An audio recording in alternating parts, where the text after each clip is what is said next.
Les regards de jeunes avec l'atelier de chantier d'insertion de l'Artotech, association d'insertion sociale et professionnelle des jeunes, et avec Alicia Mélin ce matin. Bonjour Alicia. Bonjour Benjamin. Portrait aujourd'hui Nicolas. Nicolas, c'est un gars qui a 30 ans et qui est formateur à l'école régionale de la Deuxième Chance. Exactement. Pourquoi lui ? Parce que Nicolas, il a un cursus un petit peu particulier, c'est-à-dire qu'en fait, il a travaillé 10 ans dans la restauration. D'accord. Il a commencé avec un CAP en tant que serveur. Mhm.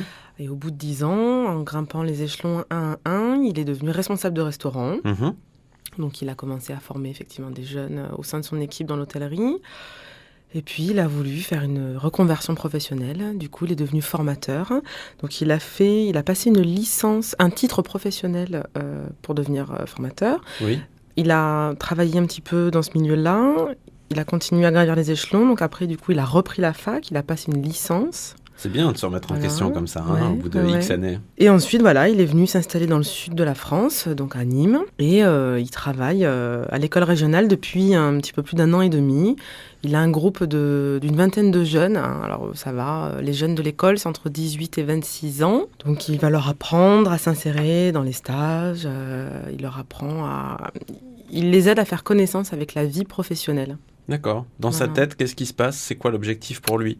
Vous allez voir, je vous laisse découvrir pendant le reportage. Allez, c'est parti. Il va nous parler de sa relation justement avec les jeunes et de sa façon de les accompagner. Le métier de formateur, c'est un métier difficile, qu'on fait par engagement, pour pas dire par passion.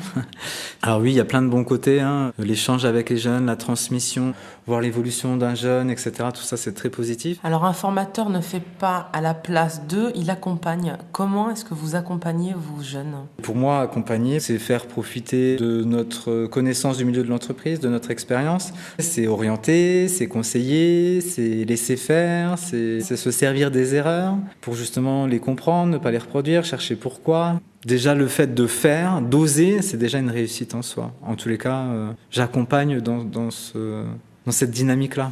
Les jeunes gens sont souvent pourvus de peur. Est-ce que vous les aidez à dépasser ces peurs ? Alors, ça dépend de la peur, parce qu'il y a différentes peurs.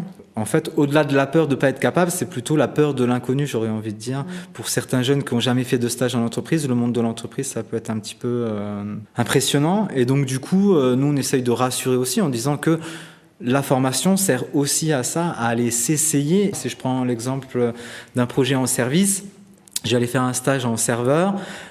Effectivement, qu'à mon premier stage, je ne vais pas être capable de faire tout ce qu'un serveur fait. Est-ce qu'il vous arrive de revoir certains anciens stagiaires qui viennent et qui ont évolué, qui reviennent vous rencontrer pour vous remercier ou pour simplement vous raconter ? Qu'est-ce qui se passe pour vous à ce moment-là ? Ça m'arrive assez régulièrement que j'ai des anciens jeunes qui viennent nous donner des nouvelles sur leur parcours, aussi bien des jeunes qui sont sortis en emploi ou qui sont sortis en formation ou même parfois malheureusement sans rien, nous donner l'évolution de leur parcours et puis quelque part c'est aussi gratifiant pour nous parce que du coup on se dit qu'on les a accompagnés à un instant T mais au-delà de ça ils sont reconnaissants du travail qui a été fait et ils viennent aussi remémorer des bons moments, des moins bons parfois quand ça a été difficile. Dans l'ensemble oui ça fait toujours plaisir d'avoir des nouvelles des jeunes qu'on a accompagnés. Il s'appelle Nicolas Husson, il est formateur à l'école régionale de la Deuxième Chance. Alicia, c'est vrai que c'est pas évident pour lui parce que c'est pas un métier facile quand même. Alors le métier est pas facile effectivement. Après l'école a pas un public toujours évident. Oui. Maintenant moi j'y ai fait un stage. J'ai travaillé 3 semaines là-bas avec un groupe de jeunes et sincèrement je me suis régalée. D'accord. Ils sont quand même ils arrivent avec des difficultés. Donc c'est des jeunes souvent qui ont eu un projet professionnel avorté ou du moins qui n'ont pas eu les moyens scolaires d'y arriver. Donc l'école leur offre cette possibilité donc de faire une remise à niveau. Ils sont en stage quasiment 3 semaines par mois, donc ils ont 1 semaine d'école, c'est quasiment de l'alternance. Donc c'est une véritable insertion. Et ils sont souvent très volontaires. D'accord. Vraiment, moi j'ai pris beaucoup de plaisir. C'est vrai qu'ils ont chacun leur caractère, chacun leur problématique, qui n'est pas toujours très grave, ce qui peut simplement être prendre le temps de savoir ce qu'ils ont envie de faire. Mais voilà, ça reste quand même un métier, c'est un très beau métier, il le dit, c'est un métier de passion. Ouais. Il faut, c'est sûr que c'est un métier d'engagement. Il y a des métiers comme ça où il faut avoir envie d'y être. Il faut s'investir, c'est ça. Et c'est ce que fait Nicolas Husson, donc formateur à l'école de la Deuxième Chance, qui se trouve donc au boulevard Jean Jaurès à Nîmes. Un numéro de téléphone peut-être ? Oui, 04 66 81 65 25. Alicia, est-ce qu'on a autre chose à ajouter ? Non, ça sera bon, Benjamin. Alors à demain pour la suite évidemment, et surtout un nouveau portrait, et ça sera cette fois avec Mauricio de Marquessac sur France Bleu Gard Lozère. Merci Alicia. Au revoir, Benjamin.